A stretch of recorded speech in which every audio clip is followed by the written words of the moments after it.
Hello there, I'm Thomas Hatsios, the British-American pilot flying the Boeing 777-300ER in tonight's flight from Zurich International Airport. We're going to be flying overflying Zurich, Switzerland, Germany, and then coming back to the Zurich International Airport runway 14 for an Lszh localizer landing. So right now I'm in the cockpit for the pre-takeoff preparation of the Boeing 777-300ERX of the PMDG simulation Microsoft Flight Simulator X. So I'm going to start showing you the displays and the instruments of the Boeing 777-300ER.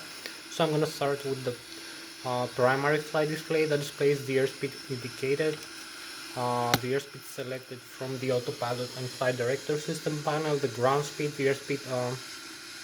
Also we have the barometric altitude above the sea level, the barometric pressure of the outside atmosphere, and the altitude selected from the autopilot and flight director system panel. All the selected values from the autopilot are displayed with purple colors. So we also have the rate of climb descent of the aircraft in tens, hundreds and thousands of feet per minute. We have also the magnetic heading and track. We have the magnetic north pole and the true north pole, and magnetic variation depending on where we are in the globe. We have also the heading selected from the autopilot, heading or track selected from the autopilot and flight director system panel, the radio altitude above the ground level, the altitude indicator of the aircraft speeds and bank angles displayed in degrees, and also the flight director crossbars for manual guidance, the Lszh crossbars for localizer for runway approaches, and also we have the autopilot crossbars for the automatic guidance of the aircraft. We have also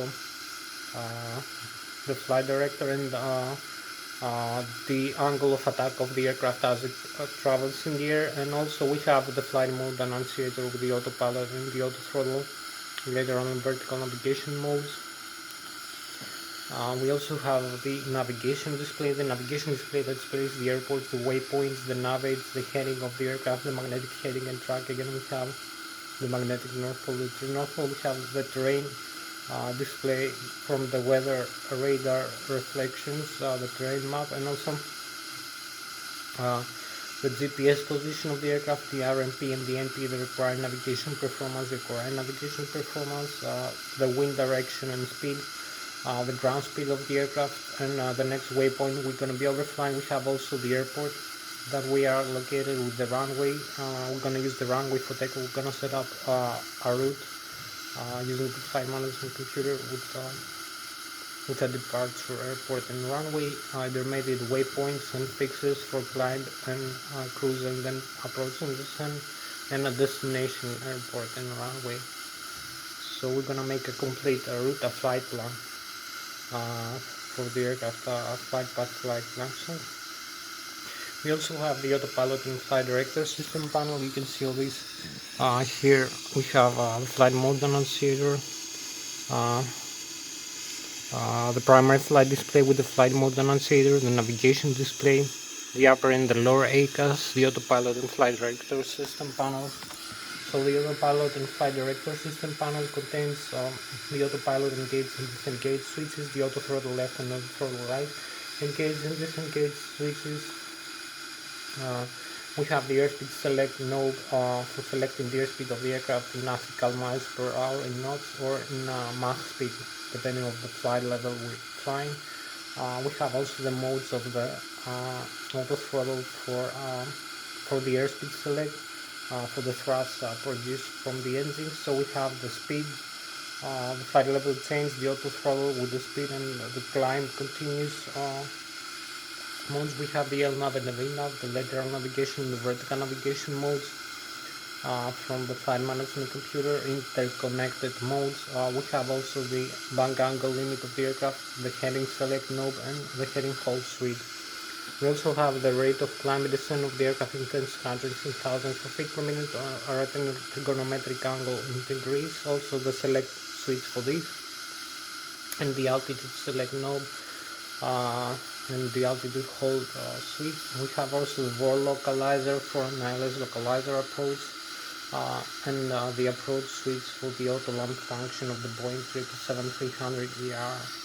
airliners. So I'm gonna show you them the flight management computers. I'm gonna show you the upper and the lower ACAS engine indication controller system, what they display from the engine, from the thrust levers position.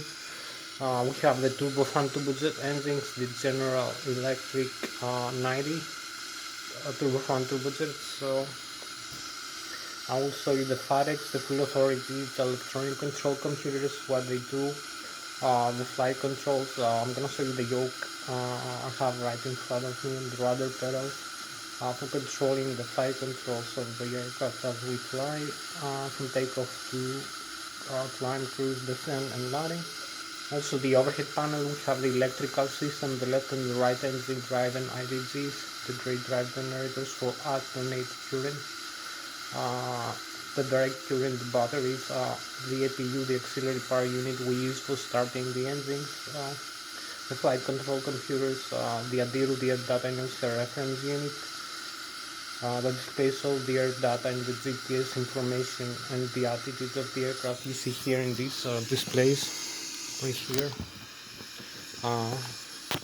So this is very important to note the ADIRU switch, the air data inertia reference unit. I'm gonna show you also the hydraulic system, the left and the right engine driving hydraulic pumps, the electrical and pressurizer hydraulic pumps also that use pressurizer from the engines, the bleed air. Also we have other systems like the electronic engine control for the engines that controls the FADEX, the full authority electronic control computers. We have the auto start, we have the fuel jettison, we have the fuel tanks in the left, the right wing, the center tanks, and the fuel pumps, the forward and the aft. We have the wing and engine at the eyes, the cabin pressurization system, and the bleed air from the left and the right engine, and also from the APU we use for starting the engine. So I'm gonna show you all these systems, the radio communication panel, and then I'm gonna make an engine start demonstration. I'm gonna shut down the engines and start them again before flying this aircraft. So thank you very much one more time. I'm Thomas Hatsios, the British American pilot of the United States Air Force, flying the Boeing 777-300ER into tonight's flight. So I'm gonna start now. So I'm gonna start showing you inside the cockpit, the whereabouts. You can see here we have the overhead panel, all the instruments, the electrical, the hydraulics, the fuel pumps, the pressurizer from the engines, the ADIRU, the air data inertia reference unit, the circuit breakers. So I'm gonna start. We have the flight controls here, the yoke, the horizontal tail trim stabilizer here, the position. So I'm gonna show you all these things, the thrust levers. So we come here. We have about an hour left for this flight, so an hour and 6 minutes. So I'm gonna show you here. We have the primary flight display, as I said. We have the airspeed tape with the airspeed indicated right now, the ground speed which is 0, the airspeed selected from the autopilot and flight director system panel, the rate, the altitude tape, the barometric altitude, the radio altitude, the barometric altitude, and the altitude selected from the autopilot flight director system panel, the barometric pressure of the outside atmosphere in inches of mercury to the 9.92, and we have the heading, the magnetic heading and track, the heading select also, the attitude indicator, the pitch lander in degrees, 2.5 degrees sticks, and the flight director crossbar right now. We have the flight director on. We have the flight mode annunciator, the takeoff go round. We have the navigation display here,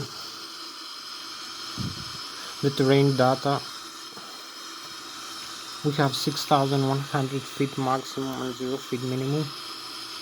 You can see the display of the weather radar, the reflection from the terrain,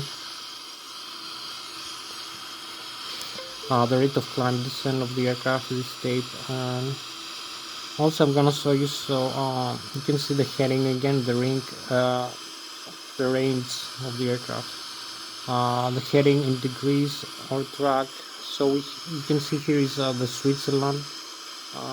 Here is the France. Here is Germany. You can see these airports, and you can see the terrain level. You can see the red is 6,100 feet. It's the mountains. The yellow also. The intermediate and 0 feet is the valley. So we have also sea. We have lakes, other objects on the ground. We have. You can see the magnetic heading and track here. The true north reference. So we have true north or magnetic, as you can see. The normal, so we have. So you can see some difference in the compass. It changes a little bit. So we're gonna use. Also here we have the setting inches of mercury, hectopascals. You can set also the meters over here.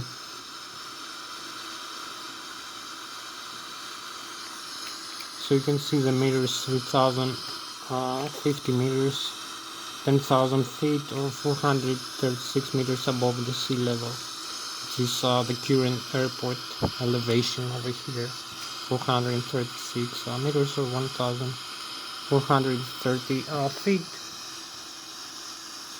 So we have a little bit more time now,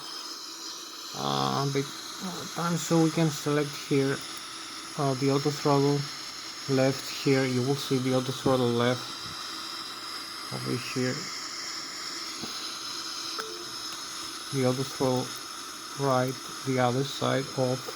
So we have the warning here that the auto throttle only one side is working. We have the flight director on and off, flight level change. You can turn on and off. This mode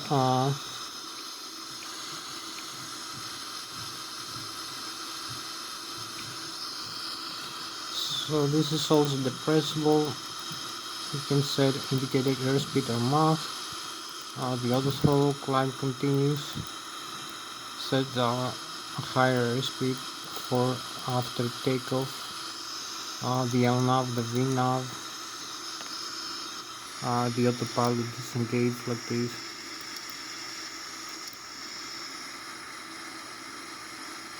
So you have no auto land like this if you turn off this switch.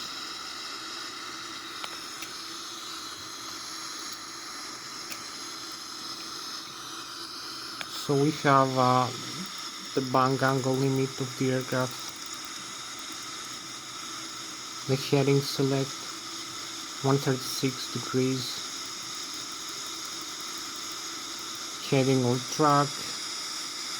The hold switch, the vertical rate of climb descent also. We have about an hour left. The altitude, I will set the altitude higher. The level here.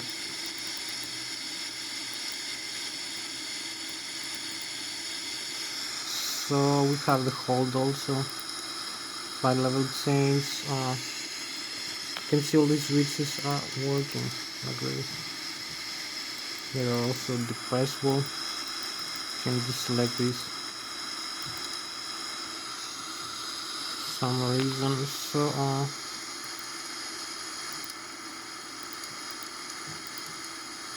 So we have the flight level change with the heading now selected.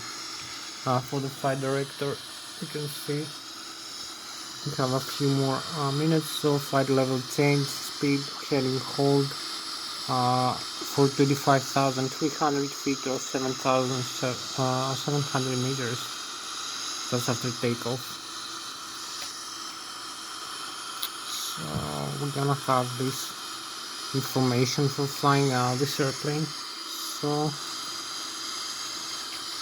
I'm gonna set the vertical rate of climb descent, the flight path angle like minus or plus.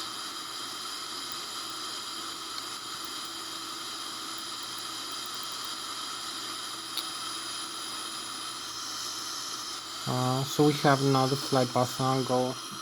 We can set the autopilot on like this. So we have the autopilot and the flight path angle. As you can see, you can also follow this manual, but you see this tick mark now, it appears here. It's the 3.5 degrees we set over here. or the flight path angle over here. So I can set like this, minus or plus.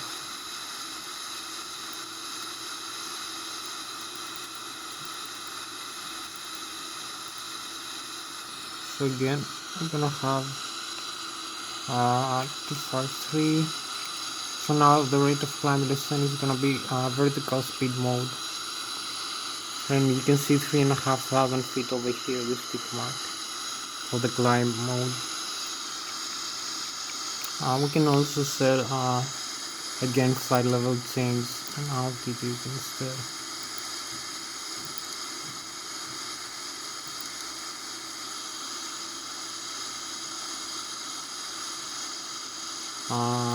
So we have the autopilot on. You can see flight level change and heading hold, or we can set the altitude here. So either mode altitude for continuous climb or the airspeed mode. You can see also other aircraft flying around us here in this mode. So I will come in a couple of minutes now. We have 16 plus 4, a few more minutes left to go, as you can see for this outside.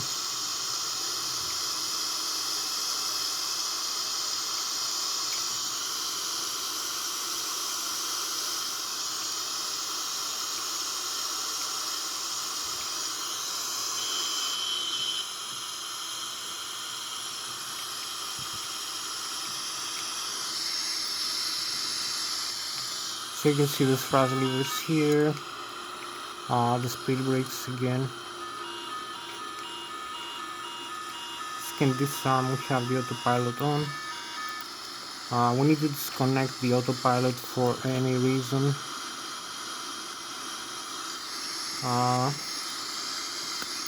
You can press this out, this switch here. So you will see the autopilot disconnect like this. You'll see the warning here, and the oral and the autopilot is disconnect.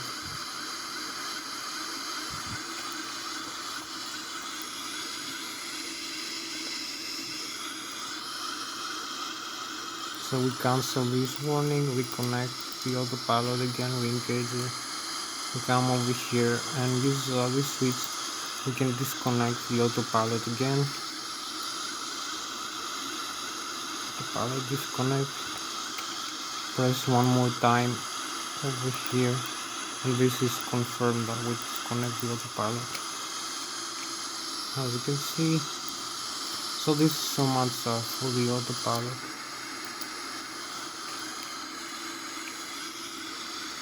The autopilot disconnect, and we cancel this warning. So we come with the rest of the items of the aircraft right now, just before starting the engine. So the rest of the systems.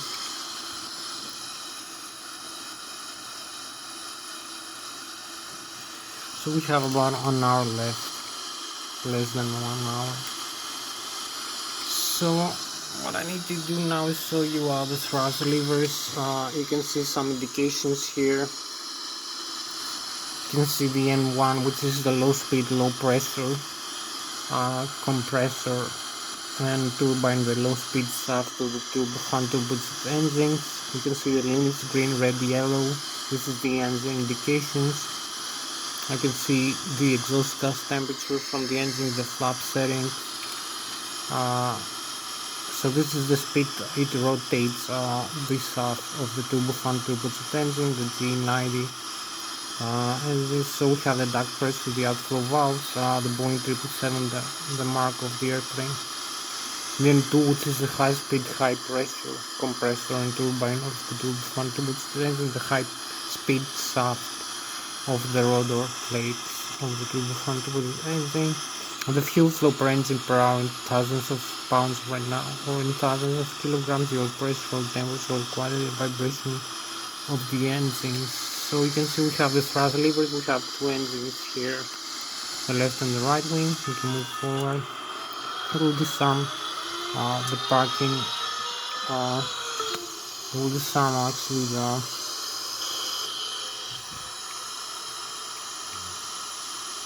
the speed brakes. Over here we have the auto throttle. This is the auto throttle disconnect switch over here. This is the thrust reverse over here. You can also arm the speed brake, so you see the reverse thrust coming out, and the blocker doors open. So the reverse is over here. This mode you can use to slow down the aircraft just after landing or in a rejected takeoff. So you see the blocker doors open and thrust being reversed.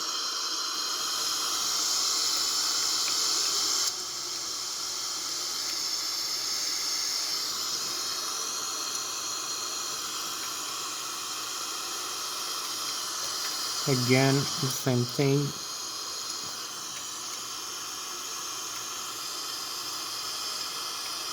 This is the flight control. So this is how you use the thrust reverse.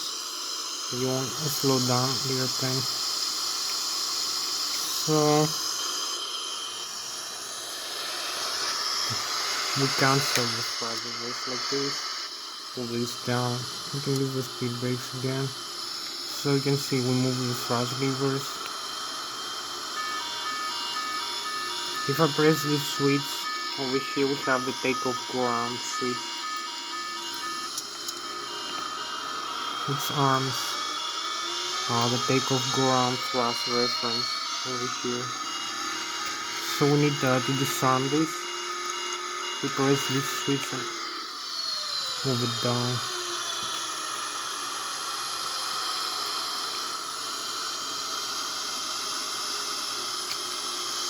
So we have now the idle again. So this is how to use all the engines here. The turbofan turbojet engines.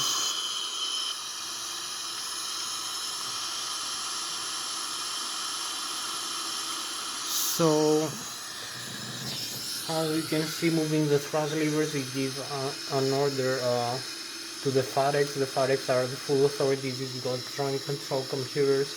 One installed per engine, dual channel. If one channel fails, the other takes over. Dual channel redundancy. So it controls and monitors all the indications, the information that is in the upper and the lower ACAS, and the indication controller system displays,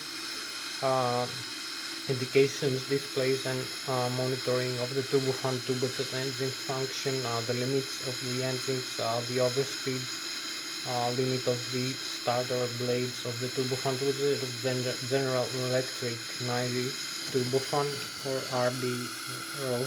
RB11.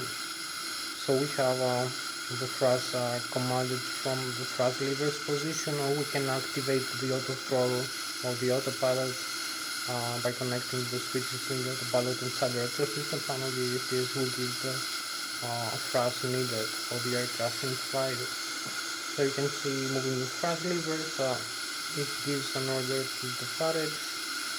We have the N1, which is the low speed, low pressure compressor, and the low compressor and turbine of the turbofan turbojet engine, the exhaust gas temperature to engine. The N2, which is the high speed soft rotor blades, the high pressure compressor and turbine of the turbofan turbojet engine, phase of the fuel flow per engine per hour, the oil pressure, oil temperature, oil quantity, and the vibration of the N2 stage of the engine. So we have all this information with FADEX, the full authority digital electronic control computers, control and monitor. Also the excess temperature, the outflow valves of the pressurizer from the engines out of the 5th and 9th stage of the blades rotor. So we have the outflow valves of the pressurizer. We need for cabin pressurization system, for hydraulic fluid pressurization, wind managing at the ice and air conditioning regulation. And also we need to activate the pressure inside the engine. So we can, if we have another pressure inside the engines, the Flught orders the outflow valves into an open higher position to relieve the overpressure, and if we have another pressure, it orders the outflow valves into a lower position to increase the pressure inside the engines and lower the outflow rate. So as we climb or descend into higher altitudes or lower altitudes, we have different air pressure and oxygen levels, so the engines need a fuel air mixture every second that is appropriate for the engine function. So as we climb higher, also we fly faster, so we have an increased rate of intake of air from the front fan stage of the turbofan engine.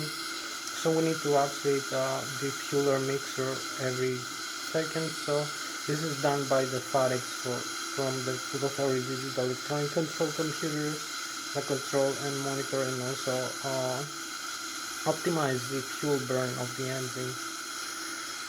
Also, the engine started will start down if we have failures. So it's a good thing to have a Flught. We can move the thrust levers also. Instead of moving them together, we can move them one at a time in a different position. We can use the thrust lever that I show you. We auto throttle disconnect, take off ground.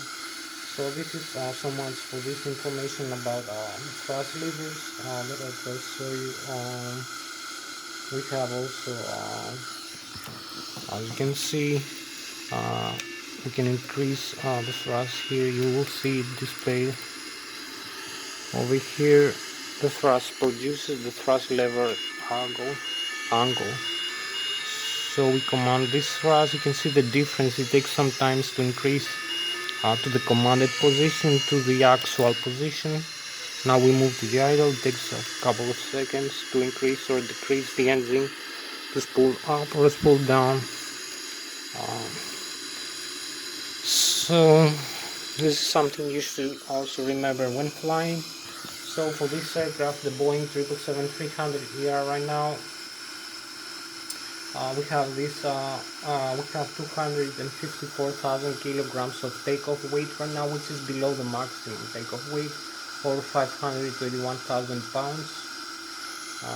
We use pounds, so we have 46,000 kilograms of fuel on board, or 102,000 pounds.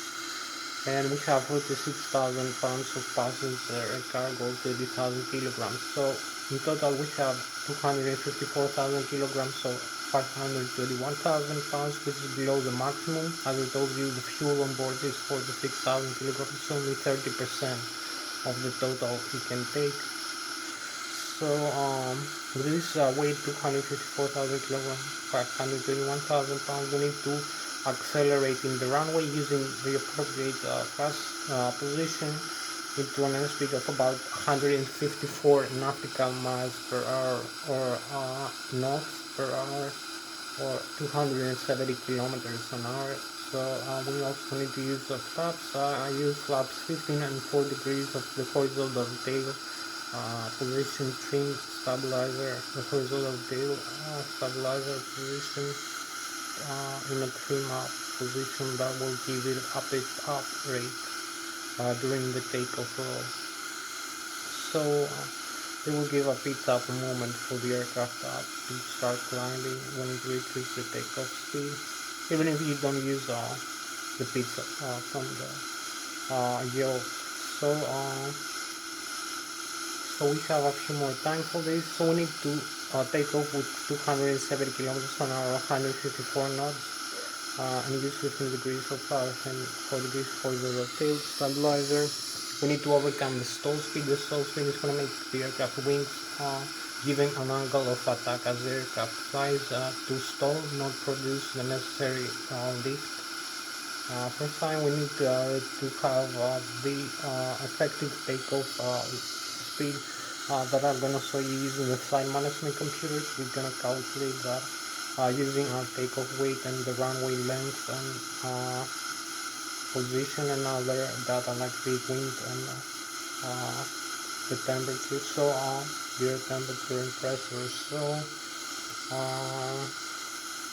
I'm gonna show you now the outside view of the aircraft. I'm gonna talk to you about the flight theory of the aircraft. I'm gonna use the Newton's physics, first, second, and third law of kinematics of physics. So I'm gonna use also the Bernoulli theory of fluids, and I'm gonna show you the aeronautical and aerospace engineering principles, and also we use for flying the aircraft to make some calculations and derive some facts about the flying theory of the airplane. So I will come now in the outside view and start showing you these things. We have a few more minutes. We have about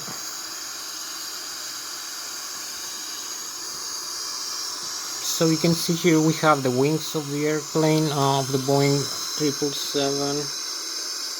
So you can see the wings hold the weight of the aircraft in total as it flies. The surface area, you have to divide the weight of the airplane over the surface area of the wings. This produces the lift force that makes the aircraft flyable into the air. We have also other control surfaces like the spoilers and the flaperons, the rudder, the vertical tail stabilizer, the elevator for pitching up and pitching down the airplane.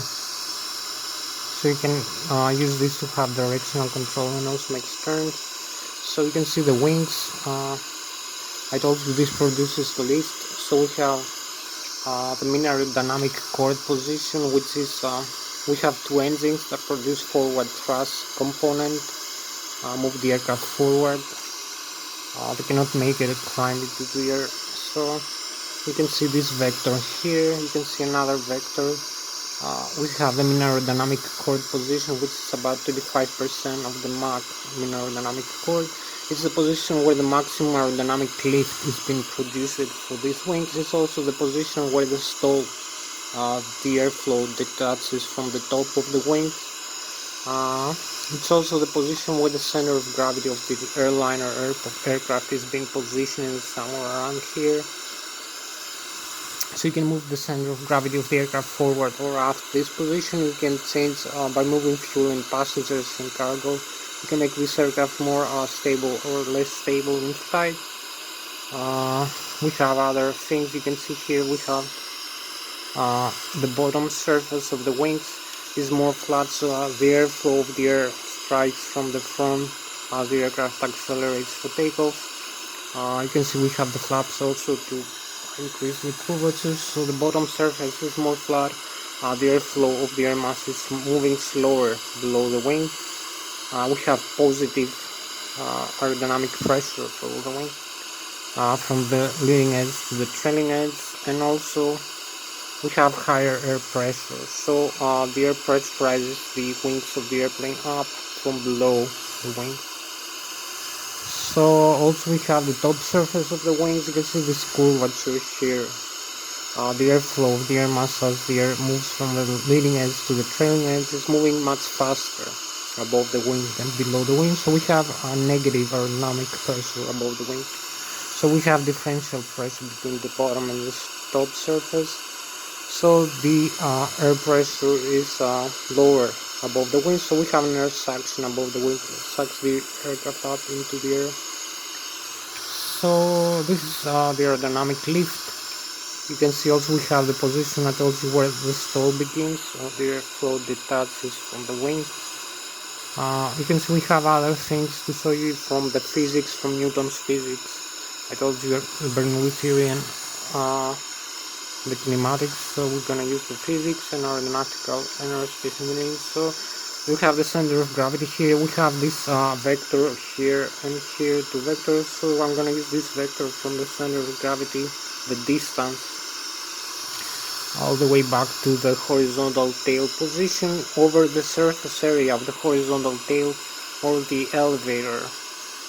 So you can use a surface area of the horizontal or the vertical tail, the elevator or the rudder. So we have the distance from the center of gravity down to the horizontal or the vertical tail over the surface area of the flight control surface times the airflow of the air mass per second times the acceleration of the gravity, so the aircraft. So you have the lever arm force. You can pitch up and pitch down the aircraft in flight. You can also make turns left and right. You can bank roll left and right. So you have flight stability and also directional control. So at all you need to overcome the stall speed. It's gonna make the aircraft fall back into the ground. You need to achieve the lift force from the wings that pull up the aircraft into the air overcomes the weight of the aircraft, that is the mass of the aircraft times the acceleration of the Earth's gravity, and also the thrust from the engine's propulsion overcomes the skin friction from the air into the airplane skin surface area. So this is some of the aerodynamics and aerospace engineering. So I'm gonna come now show you the flight control principles, and we have like 16 more minutes left for this. So I'm gonna show you now the flight controls. You can see here I'm using this side stick for this simulation to control the yoke, the vertical, the column of the horizontal stabilizer, and the yoke, the control wheel of the ailerons and the spoilers, and also the rudder pedals. For flying also we use the rudder, the tiller for the nozzle trim, and the horizontal tail trim, so the horizontal tail stabilizer trim that balances the aircraft in flight. So I'm gonna show you now what here, and here you can see we have this side stick. I can use pitch up and pitch down, climb and descend. You can see the side stick deflection is proportional to the yoke deflections. So we can also hold it neutral like this. You can use the stabilizer trim for the horizontal tail. So you can climb, you can descend, you can hold neutral, you can use the horizontal tail trim stabilizer, as you can see. So give you a better view of that. So I hope you like this side stick. You can move all around the position like this or the other way, and also the rudder pedals left and right, the thrust levers over here. So we have the proportional, also the other side, the first officer and the captain's yoke. We have interconnected yokes. So also we have two engines installed into this aircraft, one in the left wing, one in the right wing, for symmetrical thrust and redundancy. Two engines installed with one FADEC full authorities electronic control computers installed in each one. So I'm gonna show you now the outside view of the flight controls function over here. So I will show you now what we can do with the side stick of the yoke.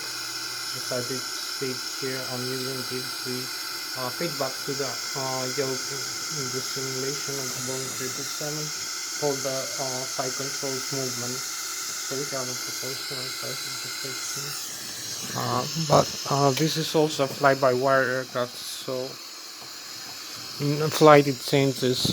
So you can see here we have the pitch up and pitch down, turn left and turn right, also bank roll left and bank roll, very important, the bank roll of the ailerons and the spoilers. So this is so much for the flight controls. I'm coming now inside. You can see again, bank roll left, bank roll right, also pitch up, pitch up and pitch down, and the rudder pedals and the horizontal tail. So now I'm gonna start showing you the overhead panel, which have all the switches and the functions. We have like 12 and 16 more minutes for showing you the overhead panel, making the engine start demonstration and the multifunction display the systems of the aircraft. So I'm gonna come now, also set up the flight plan. I'm gonna come here now. You can see we have the overhead panel, this cockpit view, very nice cockpit view over here.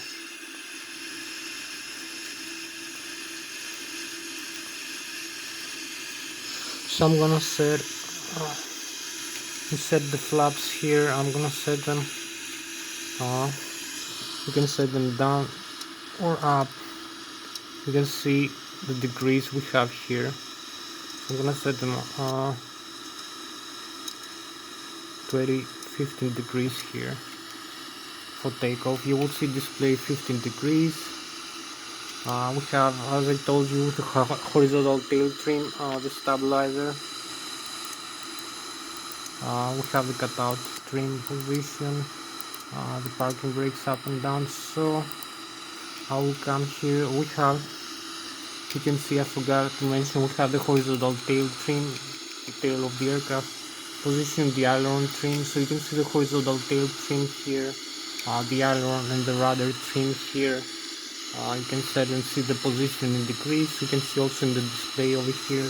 On the display we have the transponder, the GSB and the DSC transponder that transmits and receives other aircraft position. On display over here in the navigation display, you see like a passive radar. So we have the vertical, the horizontal tail here. I told you, pitch up and pitch down. You can use also the normal and the alternate trim tabs here to trim up and trim down. You see the position of the trim here. Now is here this diamond marked inside the green bag for takeoff. We have the horizontal tail trim CNDR cutout switches. So if we have a failure of the CODR hydraulic systems, we can cut out the autopilot and the auto throttle from having this function. The horizontal tail trim we're gonna have on the manual trim for the horizontal tail stabilizer. We have the fuel control for the engine, cutout switch, and the fire extinguishers for the left and right engine. Radio and communication panel here. The parking brakes again, I can show you up and down. The speed brakes here, this lever, up and down.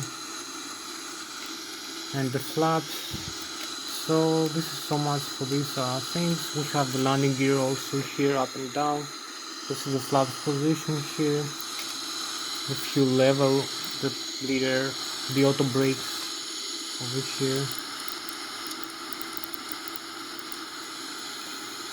and the landing gear. You can see the alternate landing gear.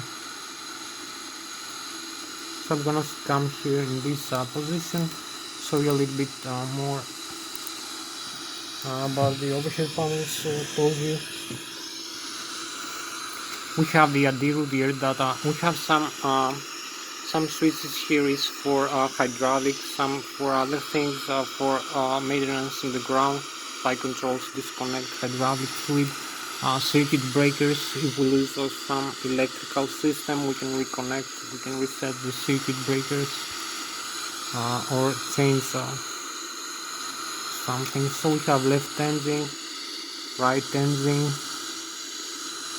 some other stuff, flight controls perhaps. So we have here is the ADIRU, the air data and reference unit. This very important switch controls and displays all the information. You see here the pitot static, airspeed and barometric pressure, the altitude, also the laser gyroscopes of the aircraft for the altitude of the aircraft, gyroscopic acceleration and deceleration of the aircraft, the GPS position information, magnetic heading and track, the airspeed, the altitude rate of climb descent, and the attitude of the aircraft, gyroscopic rate and descent. So this is the air data and reference unit that controls the air data computers and the GPS controllers. We're gonna start the APU now in the on.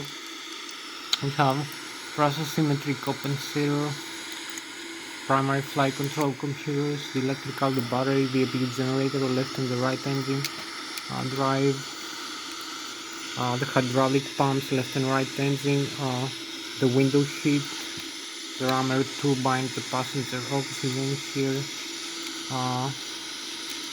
This is electronic engine control for the engines, the auto start. You can set normal, auto start on and off. You can see. So we leave in the normal. We're gonna use this for later for flying. We have the fuel jettison. You can dump fuel in flight. If we arm this, we have the fuel crossfeed left and the right wing. You can see the press. There's no fuel inside. When we press them on, it turns off the press. There is fuel. So wing and engine got the eyes on, auto, off, whatever. This is the lighting system of the aircraft. The windshield wiper left and right. The cabin pressurization here. You can see. I'm gonna show you right now. So I come here. This is the left and right. The hydraulic. You can turn off the hydraulics like this. In the off position, you will see some warnings coming up. The fault, and we have the display here of the warnings. We're losing some systems. I can see the hydraulics the flight controls are in the alternate mode now. Flaps, hydraulic, pressure, no autoland. It keeps coming up with many systems, so we set this the flight hydraulic, the left and right engine, and the electric with the air pressure. Also you can see the air here displayed. So we have pressurizer for this, and we turn on this, and we wait for the pumps to activate to energize hydraulic fluid. So we have the electrical. I told you here we start the APU. You can turn off the generators, the backup generators of the electric. You will see we lose the electric backup system. Generator off left and off right engine. So this is so much for the engine. I will show you now. We have the cabin pressurization system. We turn off. We can use the manual. We can use to open and close the outflow valves to increase or decrease the pressure of the cabin, and select a loading outflow, but we'll leave in the auto. Also this admits pressurizer from here, also for the wing and engine ladders and hydraulic system. From this system, the left and the right bleeder like this. Also the air conditioning over here, and the APU we use for starting the engine. So we'll display some faults here. As you can see, we lose the bleed isolation, bleed close. We're gonna lose also the duct pressure here.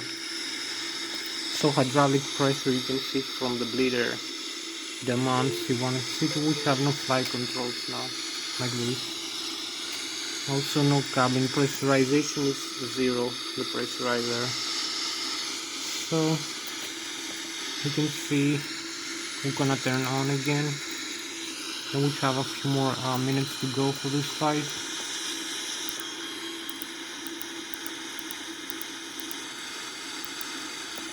So we'll see the fold also been closed.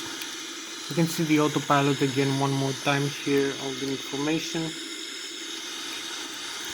So I'm gonna come for starting the engine now. I'm gonna show you on this, on the multifunction CDU. So we have a few more minutes. So we have the display on. Display, you can see the engine, the status. You can see the APU is running. We can use that for starting the engine. The checklist, normal menu before start, what we need to do for flying this airplane. All the items we need to complete, the resets, the normal, the communications, navigation, synoptics, we have the doors of the Boeing 777 are closed and the cabin is pressurized. You can see the landing gear, the pressure inside the tires, the temperature of the brakes, the electrical left and right engine. I told you we have 120,000 kilovolts or 120,000 watts left and right engine driving. Generators produce alternate current of 120 to 200 volts. 400 Hz frequency constant frequency. You can convert this into direct current using the transformer rectifiers. Also the backup generators with the 5,000 kilovolts, the APU another 100,000 kilovolts, and the batteries 20 volts, 48 amperes. You can convert into alternate current using the starting inverter. So this is the current flow diagram of the aircraft. The volts you can see from the main battery. So on the amperage, the hydraulics, left and right engine, hydraulic fluid pressure 3000 psi, 3000 psi, where it goes, the flight controls, the parking brakes, the horizontal tail, the throttle vessel. Also the hydraulic, we have the electric and we have the air pressurized pumps, the engine driving shuttle valve, some other systems. So this is the hydraulic, fuel left and right wing, total fuel on board 51,000 in the left and 51,000 in the right pounds of fuel. You can see we have also the minimum fuel temperature, the left and the right engine. This is the flow of the fuel diagram, the crossfeed valves. The APU also takes from the left wing using the direct current pump. Left engine, right engine, pressurizer from the APU also we need for start the engine. You can see the shuttle valves, the hydraulic consumes some the temperature inside the cabin, so we need the pressurizer for many systems. So if I increase the thrust from the engines, you will see the duct pressure, the outflow valve from the left and the right engine increases from this bleed position, this and 9 stage. So the flight controls now, the last item I'm gonna show you. If I extend the speed brakes, you can see the position of the flight controls that I move around, the horizontal tail, the vertical stabilizer, the trim. So this displays here the movement of the flight controls of the first off, the rudder pedals also, and the captains and the first officers here. So you can see here the instruments. So this is all in all the systems of the airplane. I can show you. We have a couple more things to make the engine start and show you this, the flight management computer. So I go over here, the virtual cockpit. We're gonna turn off both engines. Fuel control system. You will see the engine shut down now. And 1 decreases the engine thrust. Fuel flow is 0. So release both engines. So if I come outside,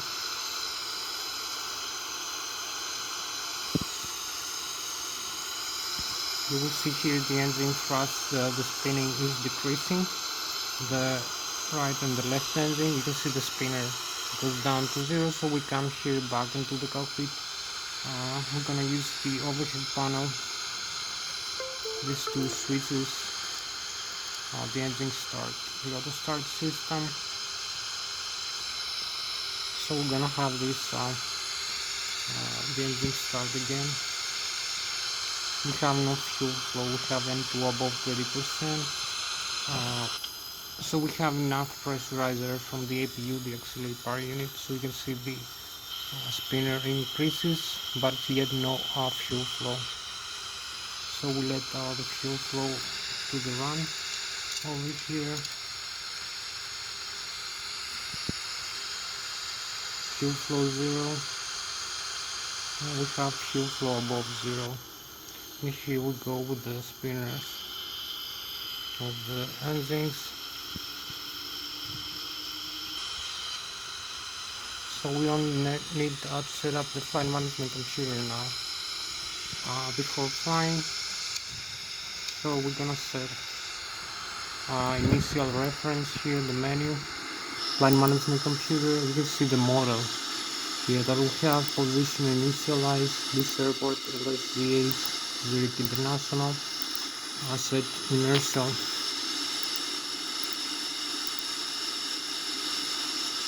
position. You can see the position in degree coordinates, longitude and latitude in the earth. Zero fuel weight. We're gonna calculate everything automatically. Flight level 35,300 feet, reserve 5%. The stabilizer trim. So we're gonna have from this airport the dispatch over the destination airport from this runway 14. So we're gonna have the route request. We're gonna use the departure runway 14 transit to Alpha. Arrival.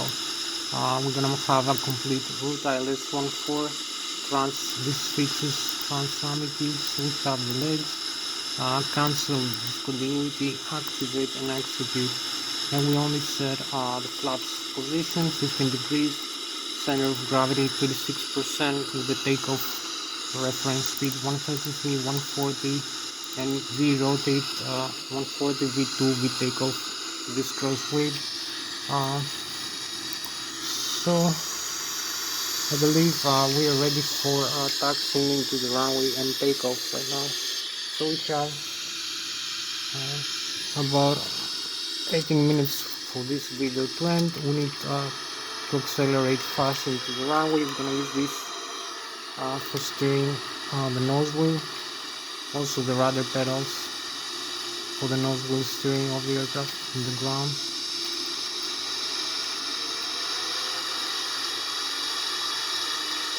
You can see the runway is empty. You can see also this in the display. We took every necessary information here. The runway is empty, it's open. You can steer the airplane.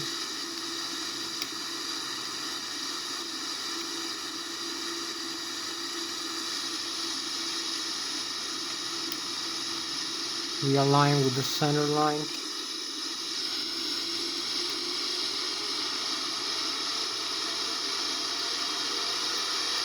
Parking brakes. You can see the navigation, what it displays. 40 nautical miles, we have the route here. We're gonna fly the airspeed. Selected the radar, the flap set. We're gonna use this takeoff slash over here, as you can see.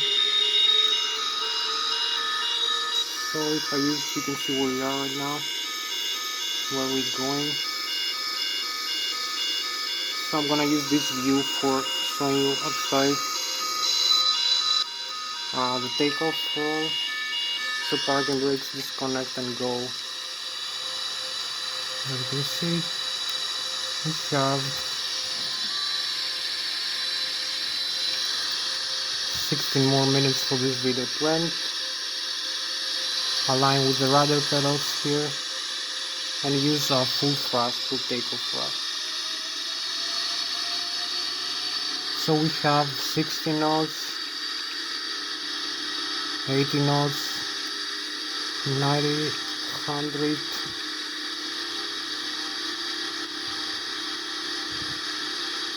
133, V1, we rotate, V2. So we start climbing. Here we go. We have the positive rate of climb of the airplane. So we track the landing gear like this. You can see we climb, positive rate of climb. Just don't move the yoke, we leave it neutral. So it speeds up correctly, so it keeps climbing. We are 1,200 feet above the ground level. Keep climbing with 6,300 feet per minute. The airspeed 190 knots. We are 2,300 feet above the ground level, but 4,000 feet above the sea level. Increase the rate of climb. This is the stall speed of the aircraft, the yellow and the red. This is the airspeed 184 knots. We need to avoid stalling. We have the ground, the terrain here, information, the waypoints, even the overflow. So we're gonna start steering now. Pitch down a little bit the airplane. As we keep climbing up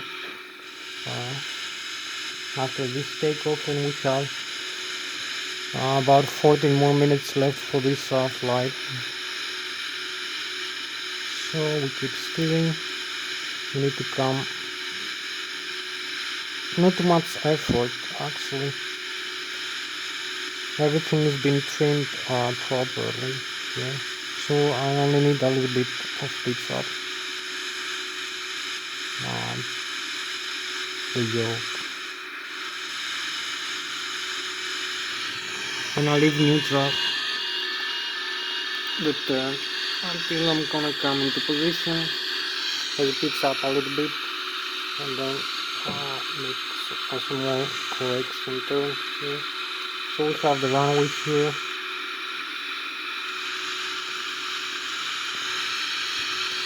So if I'm gonna show you the outside view, this nicer view of the outside of the Zurich, you can see the airport blue sign. You can see other aircraft flying around us, the night sky. So it goes about 500 kilometers an hour, 250 meters per second right now, the airspeed.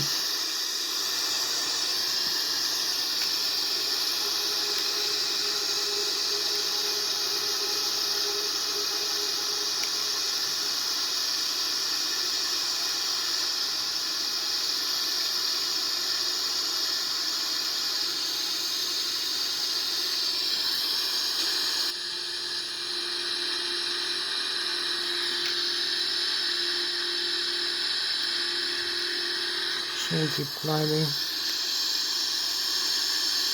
and we have this nicer view of the Boeing 777, more clear view of the airplane.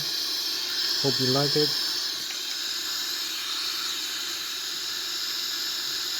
The aircraft wings here, it's nice, the engine. So we fly with about 600 kilometers an hour.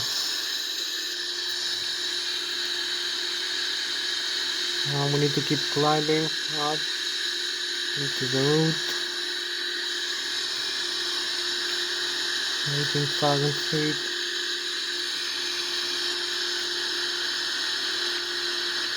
We have 15.6. Have 11 minutes left for this flight. It's not pretty much, not too much time. So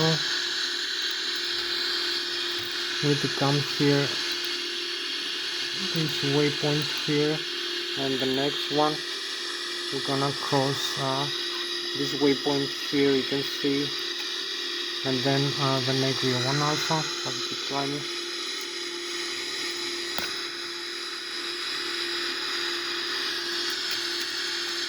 Have to pitch down a little bit.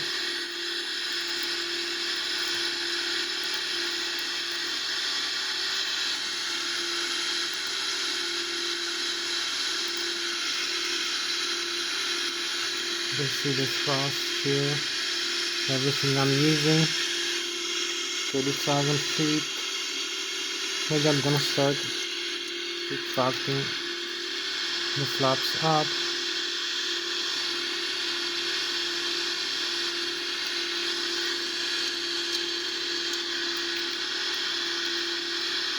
(32,000 feet, Mach 0.5). So we have the Germany in front of us, the Bayern Munich area. As we keep climbing, you can see Germany, you can see France from this side. So we keep climbing, and we have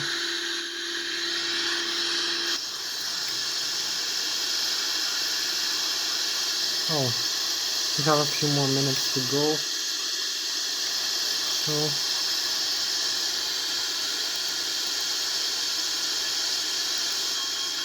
So you can see we have The chemtrail is now been created. We overflying Zurich here in Switzerland. We are 35,000 feet. We fly with about 250 knots and 700 kilometers an hour. And we have the Germany in front of us, the Bayern Munich area and the Bavaria region. So this is our spacecraft for tonight, the Boeing 777 airplane. And we have about 9, maybe 10 more minutes left for this flight. As we keep flying, we're gonna make a correction turn. So I hope you like the frozen vapors. We need to pitch down a little bit and make a turn now into the airport.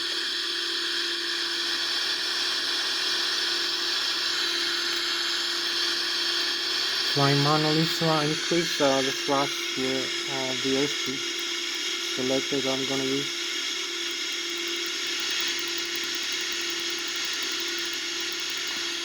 So I'm gonna need to pitch down a little bit.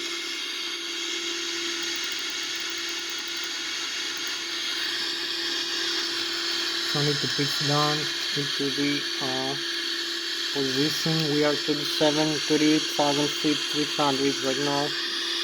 So we cross 38,000 feet. With this airspeed, we're gonna reach 900 kilometers an hour. So this is our spacecraft for tonight. Boeing 777. We fly with 900 kilometers an hour or 300 meters a second. Hope you like it. We have about 8 more minutes left for this flight. So you can see the frozen vapors. The chemtrails and the contrails from the airplane.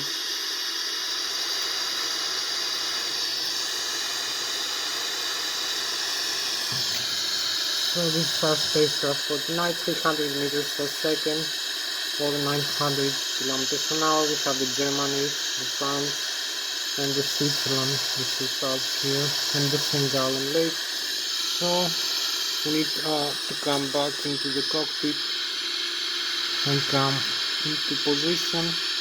I'm gonna connect the autopilot now over here. You will see this green button. So we have the autopilot, and we use the altitude here connected. Also the flight level change. And we have about 8 more minutes for this flight. So we need to come here, slow down a little bit, and fly direct into this waypoint here and execute.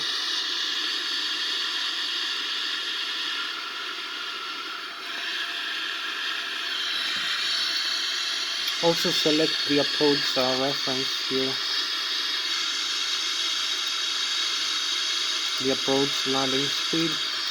So this is gonna be our selection, 38,900. We keep crossing over there.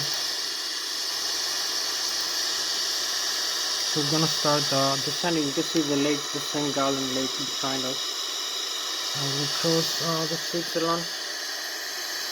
So this is our spacecraft for tonight, having the galaxy, this beautiful galactic view overflying the Swiss Alps, the Switzerland. So we need to descend. We're gonna request a descent here now.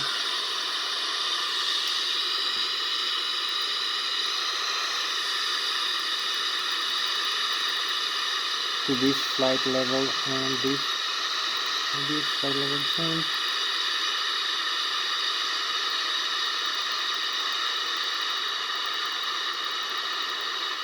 And decrease the airspeed a little bit. So we are descending now, and use the speed brake for slowing down the airplane. The idle.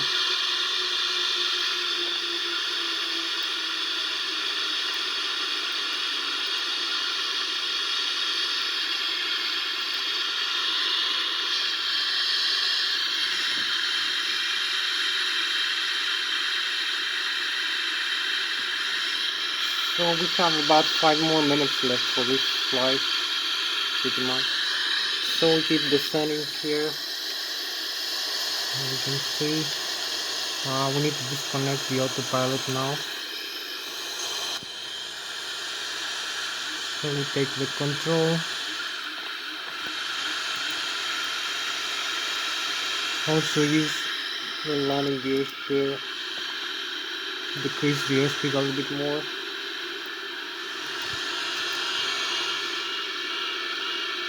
So we need to come into a rapid flow down and use also the VOR localizer as we descend.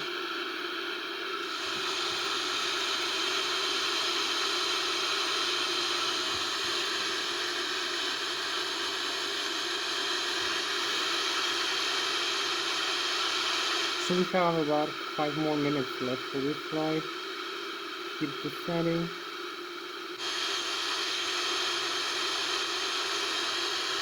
Taking 1,000 feet. And use some flaps maybe. As we take this turn now.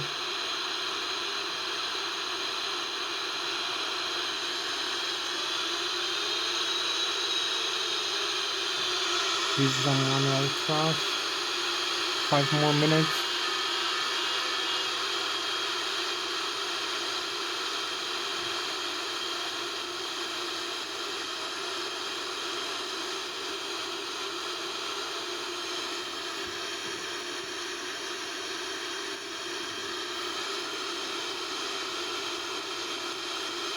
So we have 3 more minutes for this flight. We need to come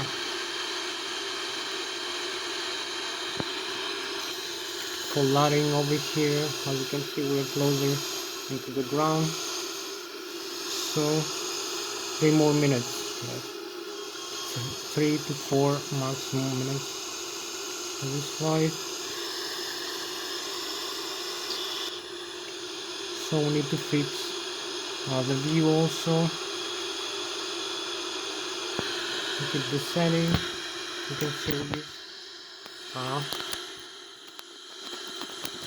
manual thrust. We have the Lszh localizer here. We need to make a turn to the right.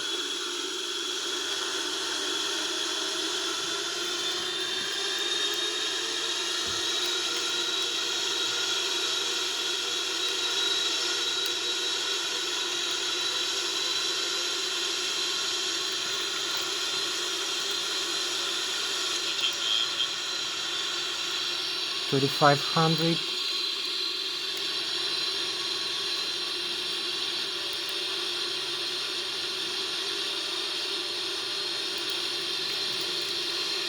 So you can see, flying manually. We have the Lszh localizer here. Also using manual thrust.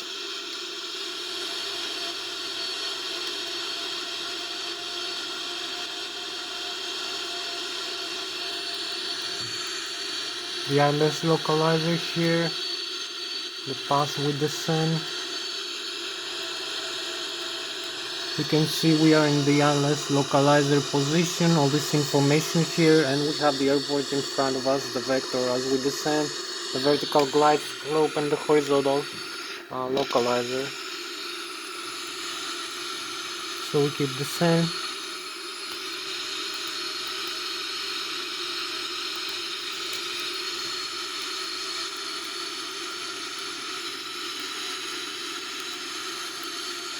We need to come to a lower descent position, fly manually, decrease the thrust a little bit. This will give us a better.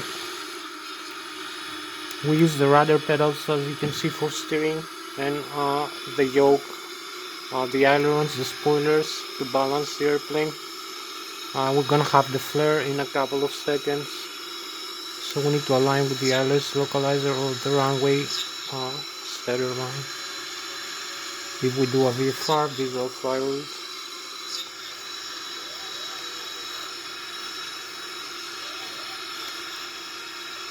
we are about to flare, idle thrust,